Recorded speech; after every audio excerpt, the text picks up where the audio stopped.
C'est with Lexi B.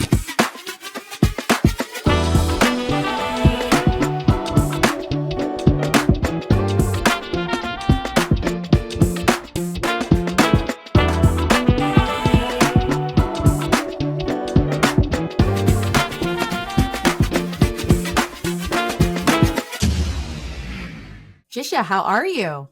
I'm doing fantastic. So what is in your coffee cup? What are you drinking with us today? I'm in this new thing where I'm not drinking as much. I know. Big wide eyes. What brought us to this? Girl, take me there. What brought us to this? I'm focusing a little bit as I turn a certain age. I'm focusing a little bit more on my mental and my physical health because I feel like that's something. As I see people get older, I'm like, when you don't make that investment. So anyway, it's a personal choice. It's nothing. Yeah. No judgment on anybody. I enjoy a cocktail, a glass of wine, all that good stuff. It's just that today I'm not doing it. So anyway, water, nothing crazy. Look, some good old-fashioned H2O will change your life. You know, I keep telling people the older that I get, the more I realize that I just don't drink enough water, which is very inappropriate. I'm like, maybe I should drink more. For sure. And I love when you say sometimes when you write on your post, you're like, drink your water. Yes, drink your water. Drink your water, mind your business. Mind your business. Drink your water. Drink your water. It's very important to me. So where are your people from? I know that you live in New York, but where are your people from? Yeah, my people are, I always say I'm from India and Chicago. So my parents migrated to America in the 70s. They're immigrants from India. I was born in Chicago. To them, first generation, first one born here in the U.S. for both families. Over time, my parents brought their 16 brothers and sisters total. Are you serious? Yeah. Oh, yeah. Wow. They were almost all eventually came to the States. And so I grew up with cousins and cousins of cousins and more cousins. And so there's a lot of, and I moved actually to New York when I started law school because I was like, what is the city that's bigger than Chicago where I can get lost in and no one can find me? New York. New York. And so I came to New York and have been here since, met the guy and we got married and we're here. So my people are India, Chicago, and then all over the world. We have, my grandmother's brothers were all in Africa and Kenya. We have people in the Middle East. And so, we're global. A lot of people don't know there's actually a huge Indian population in Kenya. Yes, there is. The first sort of big migration, actually. In fact, Mahatma Gandhi, before he came to India, started his movement, was a South African civil rights lawyer. And so, yeah, there's a ton of people. So you can get some really good Indian food if you go to Africa. So one last question, or maybe two questions. One, out of all places to move to, out of curiosity, why did your parents go from India, which is hot as fish grease, to cold Chicago? What was that decision like? Very practical. My mom's sponsor was there. Because when you were an immigrant, you had to have a sponsor. Her mother's cousin was in Chicago, or maybe it was, I don't know. I don't remember exactly the details, but basically it was like a very logistical, probably something like that, plus the nursing job, because so many, and it's still the case, right? You go to hospitals and Indian and Filipino nurses because there was this huge push to do that. You could get a job, you went to nursing school, you could go abroad and pretty much save your family. So anyway, it was probably either the nursing job was there or that's where her sponsor was. So yeah, very, very, very practical. I would have loved SoCal, but you were like, nobody asked you my opinion on this. Here we are. And what is it like being a first generation immigrant? Because you, and I'm sure you know this, and I'm sure your parents told you this, being in a home of immigrants, especially immigrants that then actively decide to bring everybody else over.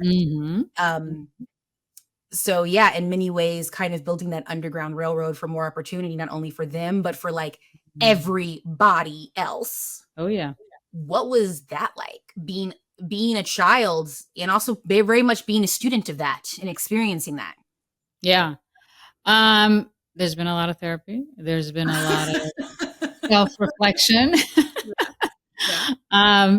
I think it is such a core part of my identity. People always talk about like the oldest daughter thing. And, I was the oldest daughter, child of immigrants. And so Yep. all the things of being a type A personality and having to take on a lot of stuff early for my parents. And then also being seen as not just my parents' daughter, but my uncles and aunts' daughter, because many of them were young and, when they came and they didn't have their own kids. And so they saw me as their own child. And so I grew up with them and it was love. It was being surrounded by love and having someone to take care of you at all times. But then once you start becoming a teenager, it was like, why are you all up in my business? Why you need to know everything?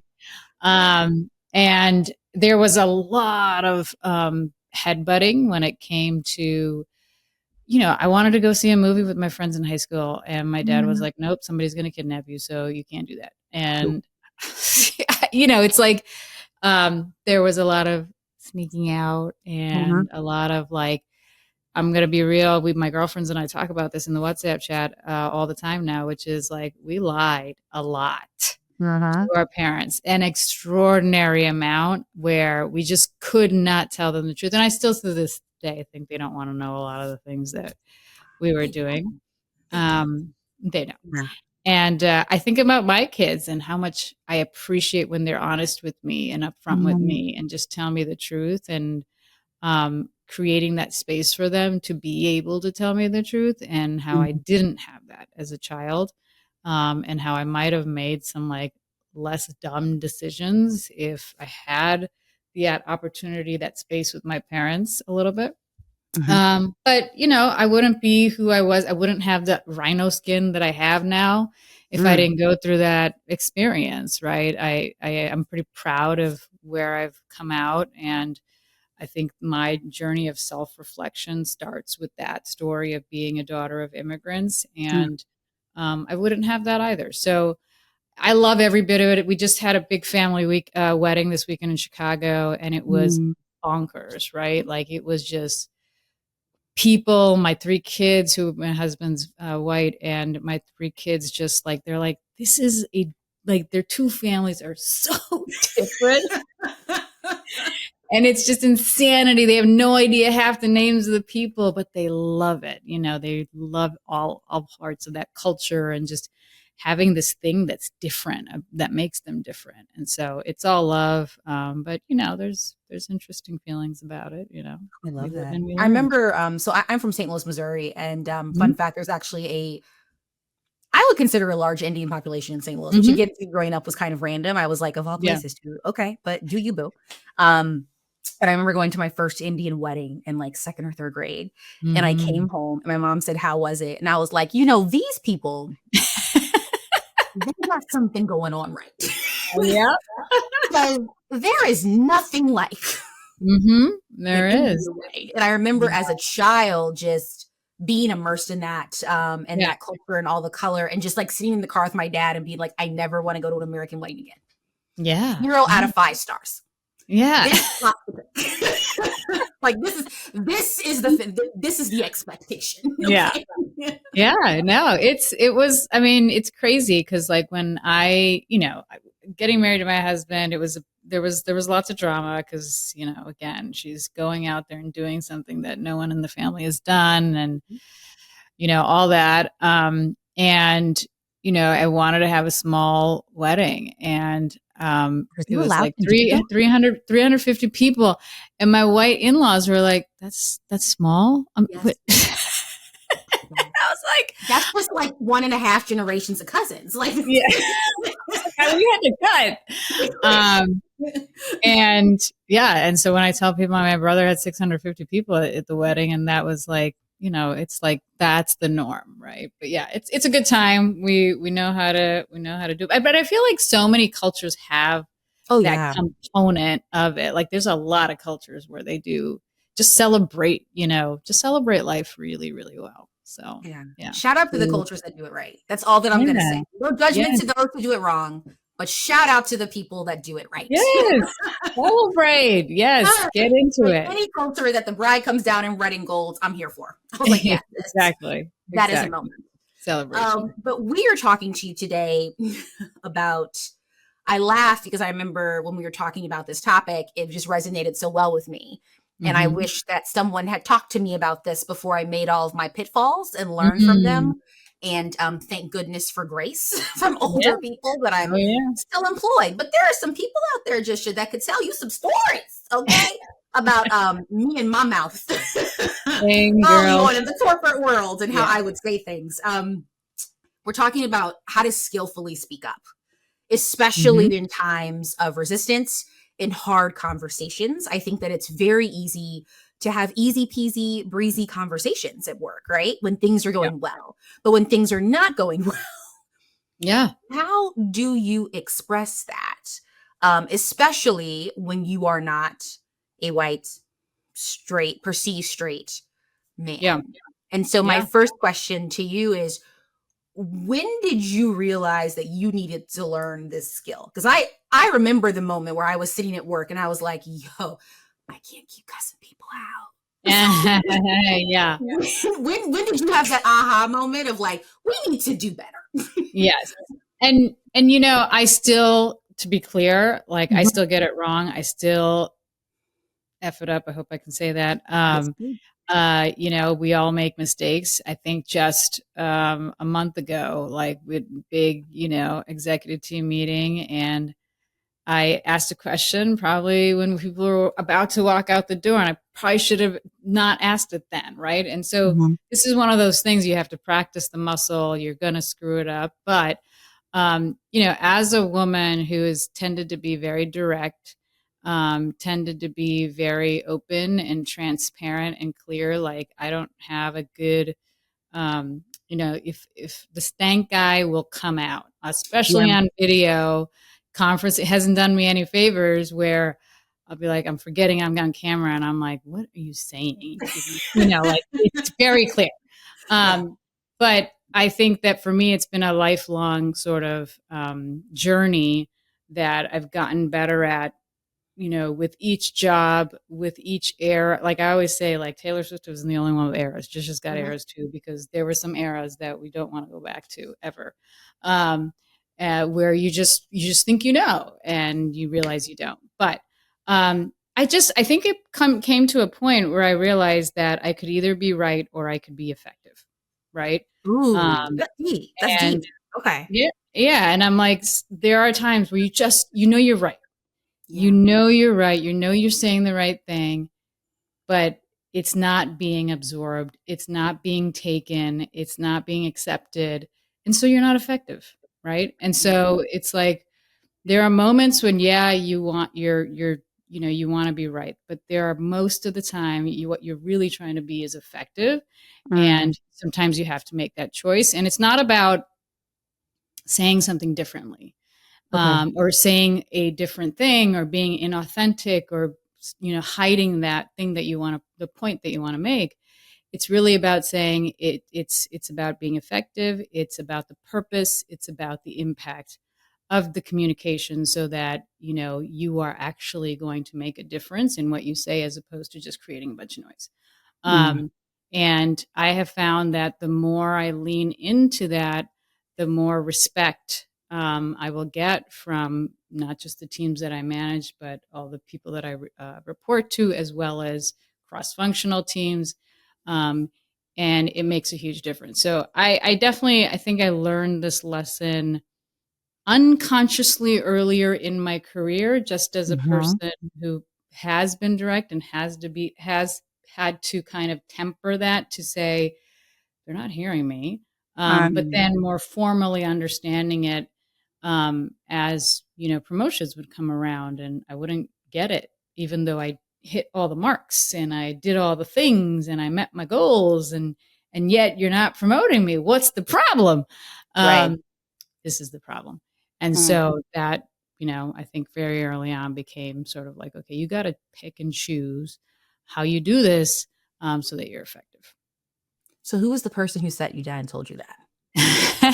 I've had many. Fun fact, I think you actually know the person that sat me down and told me that. Remember Mike Miller? Yeah. So Love Mike Mike. Miller and I go way back. We used to work at a different Ah, company, pre the company we worked at. And the first day we met, we were in a very large meeting and someone said something. uh-huh. And you know what, just right now, I'm gonna be right. I'm not gonna be effective. I'm gonna be right. They were wrong. Mhm. They were Mhm. very wrong. Mhm. And little Lexi B in her 20s Mm. responded and Mm. literally said, "Do not let this Stanford degree fool you." Mm. And, Oh, and of course, the room went silent. So that kind of ended yes. the meeting. Yeah. And that's how I met Mike. And we met, he took me aside and he was the first person who was like, "I think you're fabulous." And he was like, "And Mhm. by the way, I'm so glad you said that, but also like, you can't say that. And let's discuss how to do this." So who is your Mike I love Miller? that. I Yeah. love that. I've had a couple Mike Millers, but I would say my earliest, I think it was probably this, it's always a old white man, for some reason. That's for It me, is. that's how it's always been. I think, so Bob Mendelsohn was this like storied partner at this big, white shoe law firm and, represented all the, the big, I was at a hedge fund at the time. And at this point, I had been a lawyer for like 10, 12 years. And so being a Okay. litigator, it was a little bit okay to be Okay. like this, be this person. Mhm. And that environment it was okay a little bit. But then Mhm. when I first went really in-house, meaning that I transferred from being at a private law firm to a company at the hedge fund, and the hedge fund was a very, talk about toxic masculinity. You think software engineers or something, you meet investment professionals and you're like, oh, they're like, hold my beer. They're a special breed. Special, special, very smart, but also like, they're like, let me tell you why I'm smart. Yes. And they're also very like, they're dealing with millions of dollars every day, buying and selling and whatever. And just, there was this environment of, misogyny, but at the same time, um, again, it was like you had to kind of pick your moments if you wanted to be effective. And it was a great opportunity. Like, don't get me wrong, like, I learned a lot in this place. But anyway, Bob, he was my second boss there. And when he came in, I was like, I'm not going to like this guy at all. This is going to be a disaster. He is like, not not my jam. But he had this way of just, you walk into his office going bonkers about something and ranting and raving, and you would walk out very calm and, Mm. like understanding the point. And at some point, and he never sat me down and said, you can't do that. I Okay. came to him and said, how do you do that? How are you doing this? It sounds like you saw this behavior in him. And so Yes. you went to him to be like, I need to copy paste that. Yes, because Okay. I was getting feedback and not great feedback. It was that, I don't want to deal with her kind of thing, as Mhm. opposed to the feedback that is genuine, where somebody comes to you and says, I need, like what Mike Miller did for you, which was like, I care about you and I want to give this to you. Wow. Um, I could tell I wasn't Mhm. doing it right. I could tell, but I wasn't sure exactly. And so it was him modeling and showing the example of, you can be a boss or you can be a leader who, doesn't feel the need to bark back, doesn't feel Mm. the need to escalate the situation, and can be the person who calms the situation down so that everybody is learning from the meeting, everybody is thinking clearly, and doing all of that. And so, I think that once I asked the question, he took that as an invitation now to give me Yes. feedback, right? Yes. Which was also a very, I thought, thoughtful thing, because not everybody wants feedback. Not everybody thinks it's a gift, Yep. and Yep. sometimes you never know how people react. And so I think I started that conversation with him, and it still continues to this day. We will meet for lunch or dinner, and um, I still continue to learn from him about what it is to mean to be a person, to say something that is effective, and also bring the temperature down in the room so everybody is thinking clearly, So he's definitely that person. And I still to this day, sometimes I'm like, how did this, feisty brown girl and this old white guy, like, how did that happen? I don't know, but you know, Yeah. it works. I heard two things. I heard obviously what we're talking about, which is Bob teaching you Mhm. how to skillfully communicate so you are received, Mm. right? But then I also heard what you said is that you saw something in someone and you said, I'm just going to ask them, like, teach me how to do that, because I Mhm. do want to honor that for a second. I do Yeah. not think that people do that enough in their career. I am a theater kid by blood, so I'm always copying and pasting people's work. And I Mm. really feel like the majority of my career is a copy and paste of like people doing things and me Mm. saying, "Oh, I like that. Yeah, Let me absolutely. see how it fits on me, right? Yeah. But I liked that." Yeah. Um, and so shout out to you for honoring that and going to Bob and being like, "Yo, teach me what you just did," because I just don't Yeah. think that we do enough of that Yeah. in the corporate world. Yeah. No, absolutely. And I think that just seeing people, how much they respected him and how much Mm. no matter what he said, they were going to take it as, something that was incredibly valuable. And I thought, well, how do people do that? And don't get me wrong, the cynical side of me was like, well, like everybody respects a white guy. Like that's, And you know what? For the the way it record, that is. could be part of it. That could Yeah, be part of it, right? totally. Totally.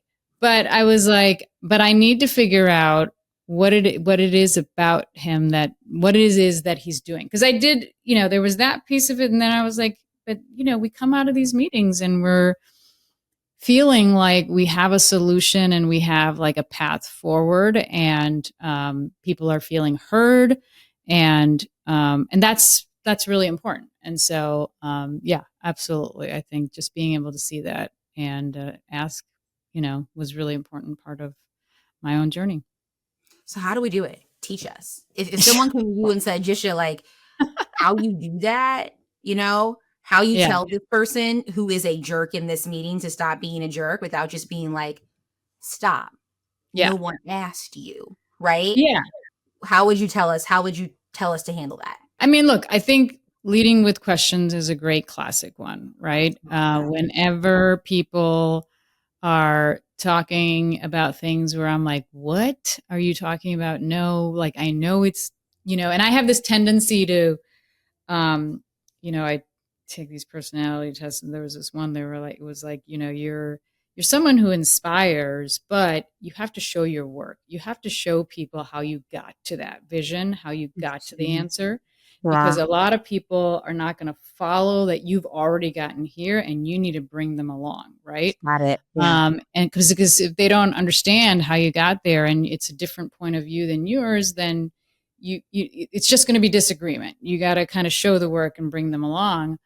And I think that asking questions brings people along, right? Asking questions about what it is, that they're trying to do, what is the purpose, and being very intentional about that, and revealing maybe the gaps in the thinking through that process, right? Just let their answers reveal, and maybe it's an operational, like I'm a very operational person. And so when someone gives me an idea and I already see the 8 problems or the things that they have to do to get to that goal, which is very a challenging road, and just asking questions to be like, well, have you thought about this? What about this? And then revealing sort of, okay, those 8 things we have to do. Have you thought about how you're going to do that? I get that you getting here is the goal and that the plan, but like there's a lot of operation here that you haven't thought through, and just asking questions, right? Like just I feel like that is the way to start leading with curiosity. And then I think that when we are saying things, sometimes we don't need to making that choice again of, is there a clear purpose behind what I'm saying here, right? Is it to provide constructive feedback? Is it to raise a concern? Is it to raise a point that somebody hasn't thought about, right? Or am I just talking nonsense like I normally do? Like I run my mouth for sure. Like I run my mouth all the time in my social life, right? Um, like that's maybe why I'm not drinking anymore. J.'s know thyself. Know thyself. Okay. That's true. That's true. That's true. But having sort of like this is what I'm trying, this is the objective of what I'm trying to say. And, or maybe it's goal oriented, right? You're trying to get to a specific outcome, whether it's resolving a conflict or you're trying to influence a decision. Just making sure you're being purposeful and thoughtful about what you are going to say, especially if it's a disagreement, especially if it's a clear, different point of view than that what's happening. Making sure that that purpose is there, I think is super clear. And then I think there's all the other things, in terms of like tone, right? And this is tone policing is an interesting one, because like that's one I've gotten throughout my career, and I've always been like, yeah, but there's different standards for tone for different people. Some people are allowed to have that tone and nobody says nothing. But I say it and it's disrespectful or abrasive or aggressive, right? Yes. And so I think particularly as women and as women of color, we have to make choices sometimes about like that tone that we take. But, I think thinking at the end of the day, I don't want anybody walk away thinking that person was mean to me. Like, I don't want that. I'm not trying to do that. This is work. Yeah. I'm not trying. That's not what I'm here to do. And so I think thinking about tone and just being precise, right? Sometimes we have this, some of us have a tendency, whether it's digressions, whether it's about a broader point. And, a lot of times, especially when you're talking to senior executives, they're smart people. And if they can't follow your conversation, you're done, right? Like you just got to lead them to that precise point that you want to get to. And I think that clarity is so, so important, and not kind of going off into the weeds. But at the end of the day, I think we start with sort of those things. I think it's really about being purposeful, being intentional, like, why am I saying this and why is this really important? And being sort of respectful and maybe empathetic in our tone, and then just being super clear and super precise. And we're talking about disagreements. We're talking about contentious situations. Right. And if you're the person who can bring those things, and you're the person who can bring that temperature down, and you're the person who can bring everyone to kind of, kind of walk out of that room with clarity of purpose, that is a kind of respect that I think is extraordinary. That is the kind of thing when we're talking about promotions, when we're talking about career trajectories, and they say that person is the one that we want to promote. That, and I think it's just that an incredibly important skill to be able to do that as we progress in our careers. Okay, so I'm going to ask you a deeper question. Mm-hmm. Maybe this is a selfish question, because this is like you're just speaking to my soul, and you are speaking to things that I've had to learn in my career, right? Mm-hmm. So I'm the kind of person, and I'm sure a lot of people are like this, whereas I tell people, like, I match energy in my Jay-Z voice, like I match energy. So if you come to the table acting crazy, old Lexi B in corporate spaces would match that energy. Yeah. I can't help it. I'm a Capricorn dish. So I'm just like, well, if you gonna show up to the function with a water gun, then I'm gonna come with a bomb. Like, this is how. Yeah. Over the years, what I've learned with that kind of personality is that many times I have to stop myself, right? And just allow the person to talk, and then deal with my feelings around that later. My question to you is, when people feel threatened in the conversation, because I think many times in corporate spaces, we forget that tone is actually very interesting, and passive aggressiveness is very real. And so it's one thing to come to the table and disagree about how a plan to move forward on the work. It's another to come to the table and just act a fool. And you know exactly what I'm talking about, right? Yeah. And it's like, oh, you didn't come to try to find a solution. You came to fight. So my question is, for folks with similar personalities like mine, how do we skillfully speak up in those situations? Because in those situations, we're not talking about the work. We're talking about the way in which this person walked in this meeting. We haven't even gotten to the work yet. Does that make sense? Yeah. You know, my advice is acknowledging that. I think that in any uncomfortable situation that I'm in, acknowledging that we're in this situation, Right. and how do we move forward is really important. And doing it in that moment and not being passive aggressive about it and not glossing over it, because sometimes we think, oh, it's inappropriate to talk about this. And I'm like, no, that's exactly what we should be doing, is we should be talking about it. Because once you hash it out, most times, right? Like when you have a problem with somebody and you hash it out, it takes 30 seconds and like, you know, you understand each other's POV a little bit. That's just that's just conflict resolving, right? Like that's just, we're dealing with a conflict. But to me, it's sort of like, let's pause and acknowledge the situation and talk about it. And look, if it means that there's other people in the room and we need to take this offline and deal with this, because theoretically this is something that's important. It's a longer term project. We got to get this done. We're both interested in getting it done. I think it's really important. And, you know, it's a tack that I use also for difficult conversations, whether it's like feedback, whether I have to give constructive feedback or, you know, critical feedback. Or even if I'm having a, you know, conversation approaching my CEO about something, I will straight up say, listen, I am really nervous about this conversation. I am, you know, a little bit uncomfortable. And so I'm going to probably stumble my way through it. And I'm going to hope that you're going to just give me a little bit of grace to stumble through this, right? I say that all the time to people because to me, it kind of just acknowledges and it disarms people a little bit, because like if someone said that to me, I'd be like, yo, okay, cool. Like, let's talk. Nothing to be afraid of here, you know? Like, I just want to hug right now. Don't be nervous. I'm not here trying to make you nervous, you know? Right. Yeah. So I think I've been in contentious calls where I could match the end. Believe me, there are times where I have, you know, you just escalate until suddenly we're like, okay. And then you're side chatting with people and you're like, you know, on site. Like, I'm like, oh, this is what we're doing. I'm very good at that. Yeah.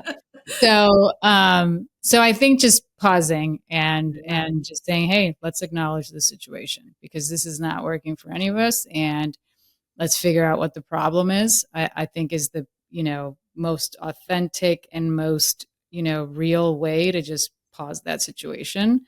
And sometimes that means you have to acknowledge your role in that. Like, what, you know, like we all think you know, we all think at first that we smell like roses, and then you realize you take a second to cool down and look at yourself and you're like, I shouldn't have said that. You know, I shouldn't have done that thing. Oh, I didn't realize that thing that I did a week ago that pissed you off.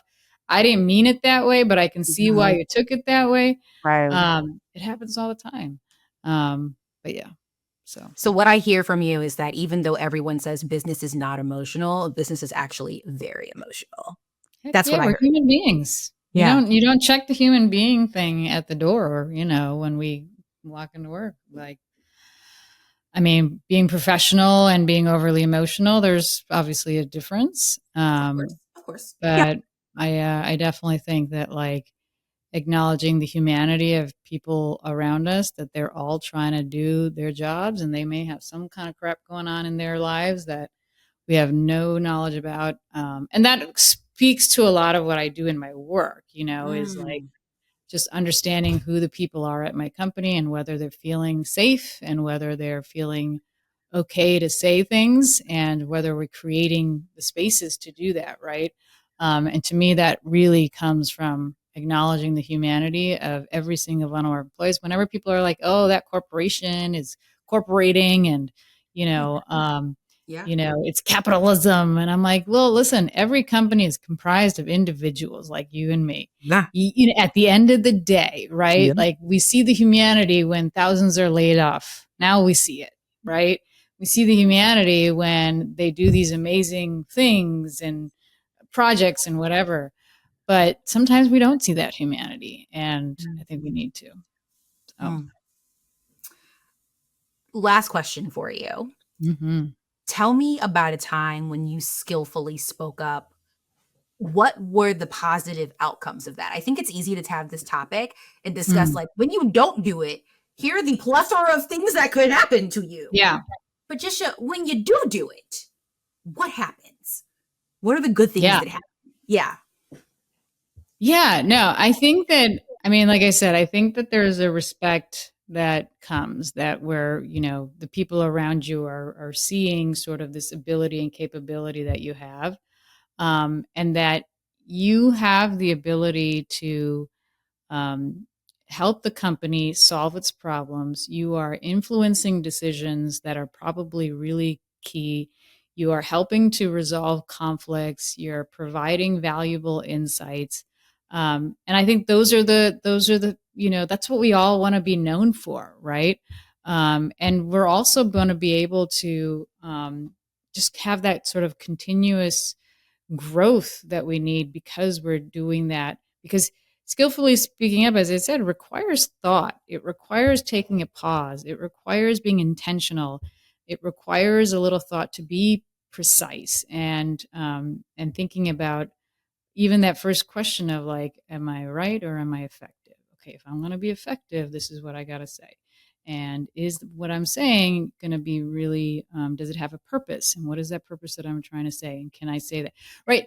Just by that kind of thought process, you are already giving yourself time to be, you know, thoughtful and not, you know, sort of just as I say, running your mouth and saying things for the sake of saying things. You're giving yourself that opportunity to be a better leader and to be a better colleague. And I think that's, you know, that's one of the best things that we can do for ourselves.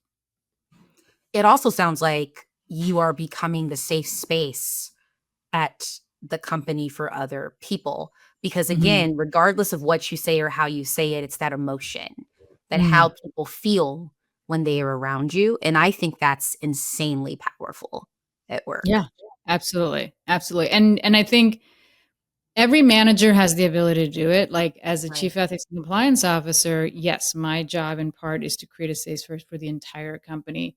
But I use an army of people to do that. When I do a meet and greet with every new employee that comes into our company to say, hey, like you're on the honeymoon, let's stay on the honeymoon because let's be respectful of our people. And you know, so I do this talk with all of them, and I always say that like you can create culture at the company level, but it starts with every single individual. Each individual has the ability to create cultural magic, to create that safe space, you know, safe space for everybody. That can be lead into your team being a safe space. That leads to, you know, other teams being safe and a broader company culture that permits that. And so, yeah, for me, it starts at that individual level of every person being able to create that magic in your spheres of influence. You have many spheres of influence. Work in those, you know, and do what you can in those spaces. So I love it. So reintroduce yourself to us. Who are you? I'm 𝐿BE&x, and I'm an enabler of safe spaces. I love it. It's giving Hallmark in the best way. I love it.